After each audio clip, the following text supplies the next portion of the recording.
তারপর আমার ছেলে মেয়ে এখন আবার স্কুলে দিয়ে আসতে হয়, তাহলে তুমি হাঁপিয়ে পড়ছো, শুয়ে পড়ছো, কত কিছু দেখছি। আমরাও স্কুলে দিয়ে এসেছি, রান্না করে অর্ধেক শুয়ে গেছি, আবার এসে আবার ভাজা করতে করতে রান্না করেছি, আবার ছেলে দৌড়ে আনতে গেছি।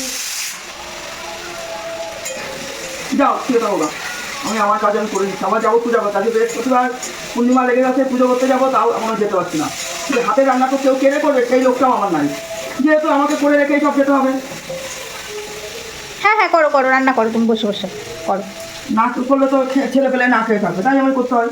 পারলে তো ছানাটা আমার কাছে ছানা ঢোকা হবে। হ্যাঁ হ্যাঁ, করলেও মন উঠবে না, করছি আমি, তাও তোমার মন পাবো না, তাও আবার কুট যাবে না আমার। সকালবেলা না একটু ভিডিওটা এডিট করছিলাম, ভিডিওটা ছাড়ছিলাম, ছাড়তে এডিট করতে সময় লাগে। পরিশ্রম করলে তো তবেই তো সফলতা পাবো। বসে বসে কি কেউ কারোর মুখ দেখে সফলতা দেয় বলো তুমি?